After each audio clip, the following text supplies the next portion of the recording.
singing. Yes, there will also be singing about the dark times, said Bertolt Brecht, a German poet whose life took place during the two world wars. Turkey is in dark times. Since the 6th of February, several devastating earthquakes hit more than 10 cities in the southeast of our country. Recovery will take years, and humanitarian aid will be needed in the region. A miraculous gift from divinity since humanity exists, wine. Not only accompanied mankind in jovial moments for Greeks or Romans, Jewish or Christians, and Egyptians, anywhere at all times, wine was part of life. Tonight, at the heart of wine, there will also be singing, and the sacred drink, which has been made for thousands of years in Anatolia, will accompany us in these dark times, as it always has. Dear guests, welcome to a new Ve Natuu evening from Sagalesian to Sagavi. If you are a regular, you already have heard me telling the following sentences. For the newcomers, please allow to introduce myself to you. Ve Natuu is created by my nomade heart, looking for a way back to my roots, trying to make a connection to my homeland. Incidentally, in my mother tongue, Turkish, to connect and vineyard are the same words, ba. Above that, my name Tuba, a common female given name in Turkey, has also a special meaning. It derives from the inverted tree believed to live on heaven, with its roots on heaven and its fruits on earth. Maybe there is no coincidence in life. So here we all are, connected through wine. Wine that showed me the way to my roots. Since I started studying wine, I have been chasing the challenge to put the wines of Anatolia on the map again, as it merits, as the cradle of wine. This week, on the 8th of March, we celebrated the achievements of women from all over the world.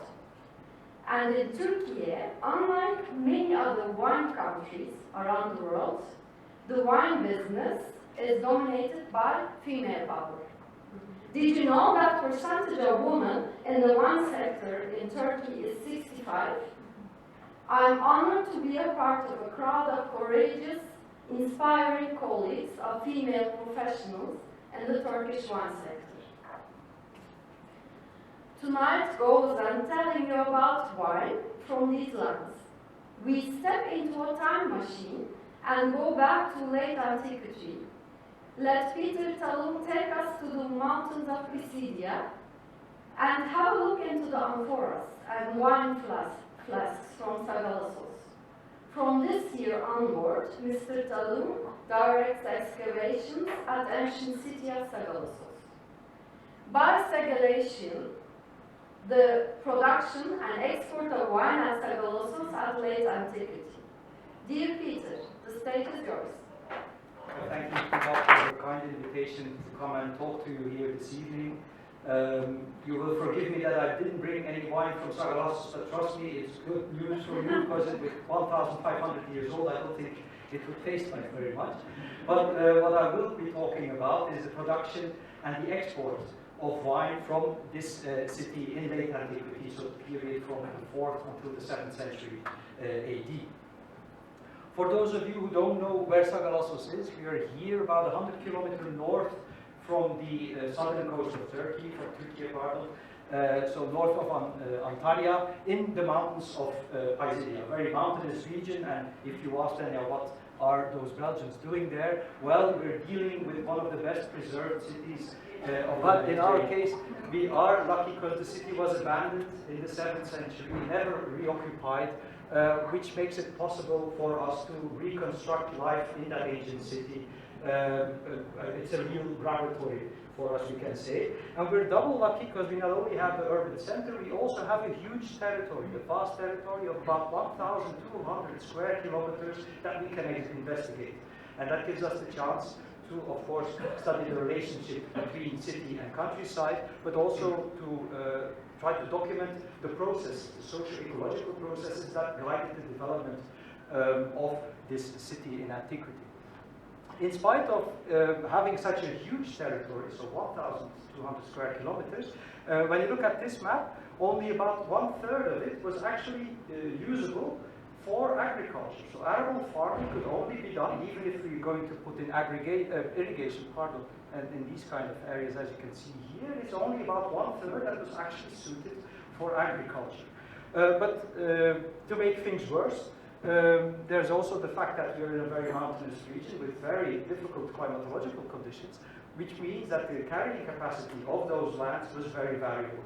As you can see from these graphs here, year after year you could have very different harvests, so it was very difficult for people to have a fixed produce from agriculture, and then of course the number of people that had to be fed from that was not always very clear. So we see that people in antiquity were as smart as we are today, and they found means to deal with that. We see that in this landscape they go for product specialization. A lot of the mountain slopes can be used for olives, for example, and for wine. So we see that the whole of the Mediterranean triad, as they are known, grain, olive, and grain, are produced together to become the mainstay of the local economy. Wine, as Kuba already mentioned, was a normal product on the table every day. It was part of the daily diet, together with olive oil, together with bread. So we can say that most of ancient communities, also in Turkey, but in other places of the ancient Mediterranean, will have had their local wine. But now, let's be honest, most of those wines were not really nice, and they were more closer to vinegar than they were to some of the things that we have on the table today. But there are, of course, regions that did produce very good wine, and also located in areas that would accommodate such a big production. So we see that in certain areas of Turkey that there are wine-producing regions, like Knidos, which is situated in Karya, so we're talking about the southwestern part of the country, where we already have wineries from Hellenistic period and even before, producing local wines there, and they were packaging it in these typical containers that we know as amphoras. And then another example that I wanted to mention is Sinop, on the Black Sea coast. Also there we have wine production going back for many thousands of years. But the example that I show you here of this typical container, this amphora, what was used to export this wine, not only to the neighboring regions, but even far beyond. Most of the Eastern Mediterranean would receive wines from Knidos and from Sinope. This example here was found at Zoikma. You probably have heard about this important city on the Euphrates, but several hundred kilometers away from Sinop, and they probably will have used the Black Sea and the Sea of Marmara to come to the Mediterranean, and there a land route from there to supply this city with this good quality wine. Pisidia, the region in which I'm working, was not really known as a wine-producing region until recently. There are not that many textual sources that we have that gives us information about that, but as the region is more and more known archaeologically, and also thanks to the colleagues that are active in the region, we see that there is also viticulture in Pisidia. Seleucia Sidera, for example, just north of Sagalassos, is a city that's recently been investigated, and as you can see from this map, this is the Acropolis of the town. All around it we have installation for wine, indications for wine presses. And it's not something very monumental or very spectacular that we're talking about. Generally, we see these kind of rock-cut installations with a niche in which a lever was fed, and this would then be a press bed, and there would generally be a basin below for collecting the juice coming out. But the fact that we have more than 20 around the city already indicates that we're dealing with something more than just addressing the local needs. For Sagalassos as well, we have several kinds of evidence that indicate wine production, or at least grapes being grown already in earlier periods, the Hellenistic period, for example. Then in the early Roman imperial period, they start making their own containers for wine, indicating that certainly wine was consumed and locally produced, but we don't have a real indication for the dimensions of this product. Was it on a large scale? Was it only for local needs, or also was it exported? In any case, we can say that it was something, a popular local produce, and that will probably also help explain the popularity of Dionysus, the god of wine, as you know, which has a temple, of course, and also has a priesthood, but also one of our restored fountains. This one here on the upper agora was dedicated to that god. Two of his statues, that you can see now in the Burdur Museum, copies are on display here, were in the corner reticuli of this structure, and also the rest of the architectural decoration is really all within this, they're all the symbols that you can connect with the worship of Dionysus. But things changed in late antiquity. So this period from the 4th until the 7th century AD, a lot of sources, a lot of ancient sources, but also more recent studies generally tend to see this as a very bad and a period of doom and gloom, although we can say. But as we're coming to know the region and the city of Sagalassos better, we see that this was quite an active period, a period where they're trying to increase their local produce, and wine was one of them. In this short presentation, I gave my word to longer than half an hour, so I'm doing my best. I will show several kinds of evidence that we have to indicate that this production of wine was really taken to a next level, and not only to accommodate local needs, but also to export this wine from this region, inside almost, we can say, inner Anatolia. First, let's start with botanica. We'll talk about pollen, but also some other floral indications. Pollen are, of course, the most direct evidence that we have. If you find pollen in an ancient deposit, you can say that the grapevine was around. But unfortunately for us, the grapevine is autogamous, which means that it will self-inseminate and only needs a very small amount of pollen to get fruits. So to find ancient pollen is already difficult, but if the plant itself is hardly producing any, that makes it even more difficult. This small graph here shows you a comparison between olive and grapevine. Most of the types of grapevine hardly produce any, but there's one exception, Grenache, that was quite productive, as you can see. But when you compare that with the types of olive trees that we have in Anatolia, we're talking really a very big difference indeed.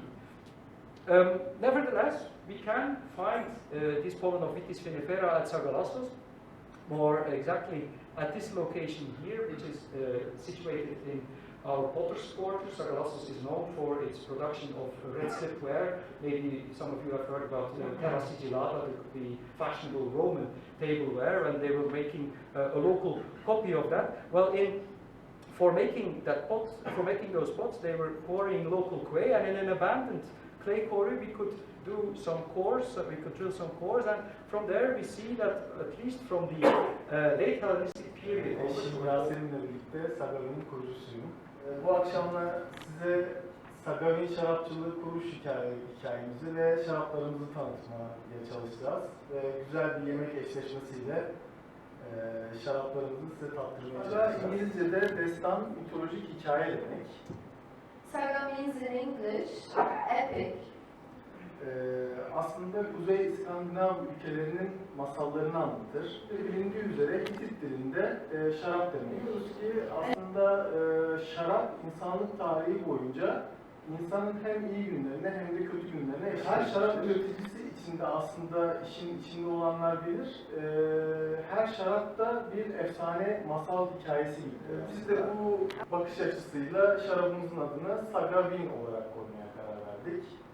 Bir şarap, bir destan gibi bir hikayemiz var. Büyütebilir misiniz sayfayı? Şu duvar kısmı. You see is at the wall of the winery at Sagavi. Lokumuzun çıkış hikayesini anlatıyor. It actually tells the story of where their logo is coming from. Göktürk alfabesi ile İskandinav alfabesi arasındaki benzerlik bize ilham verdi ve ikonumuza saga kelimesini saklamamızı sağladı. So the Göktürk alphabet and the İskandinav alfabesi. Scandinavian alphabets, they have something in common, and that inspired Sagavi to create their logo. Evet. Biz ben aslında Adanalıyım. 40 yaşındayım. 2008 yılında gittim. Sonra 2018 yılına kadar bankacılık yaptım. He's coming from the finance sector. Amatör olarak uğraştığım şarap yapım işinde 2018'de bıraktım ve hobi olarak yaptığım şarap üretimi işine girdim. Biraz daha detaylı anlattığım bir TED konuşmam var. Oradan isterseniz YouTube'dan daha detaylı olarak dinleyebilirsiniz. 6 çeşit şarabımız var söylediğimiz gibi. Bugün ilk önce tattığımız Kupaj Rosé, öküz gözü ve karışık arasından. Sagavi makes their rosé, which is a blend of öküz gözü and kalecik arası. Yemekte başlayacağımız Emir ve Kalecik arası da Kapadokya bölgesinin ürünleri. First, maybe the second red at the reception was a öküz gözü that we tasted, and at the dinner we will be tasting a white wine first of all, Emir, which is an indigenous grape from Cappadocia. Şaraplarla birlikte yemek eşleşmesini önemli buluyoruz.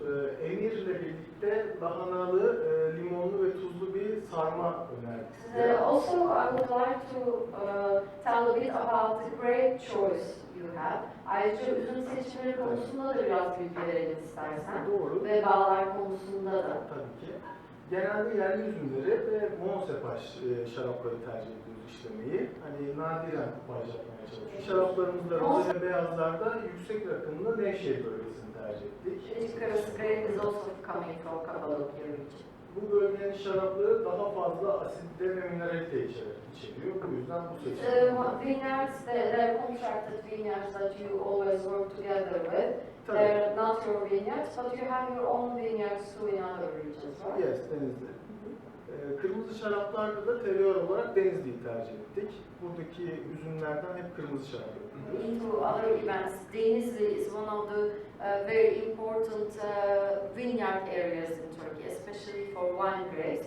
And Uğur Aslan is buying the red wine grapes from Denizli region. Evet, öküz gözü yine girişte ikram ettiğimiz şarabımızdı. 2021 rekolte. Yemekte de boğazkere, öküz gözü ve sira ikram etmeye çalışacağız. This year we finished our third harvest. In total, as Tuba and Uğur already said, we produced 6 kind of wines, which are all limited edition. We have a order form. If you like and enjoy our wines, you can fill in the form. We offer a special discount of 15%. If you fill in them, you can turn them back to us and we will send you our wines. Thank you very much. To me, so genuine and relevant. Gilgamesh, where are you roaming? You will never find the eternal life that you seek. When the gods created mankind, they also created death. And they held back eternal life for themselves alone. Humans are born, they live, then they die. This is the order that the gods have decreed. Gilgamesh is the story of a king who tried to chase death. All of us in this room, in this city, around the planet Earth, are fighting our own battles, trying to conquer something. We try to leave a trace behind on this piece of rock we live on. And maybe that's a piece of immortality that the gods left to us. As for you, Gilgamesh, fill your belly with good things, day and night, night and day. Dance and be merry, feast and rejoice. Let your clothes be fresh, bathe yourself in water. Cherish the little child that holds your hand, and make your wife happy in your embrace. For this too is the lot of man, says further the legend. So that's all I've got to say tonight. Thank you all for being here with us. And cheers and cherish the beautiful evening, the wine and the good company.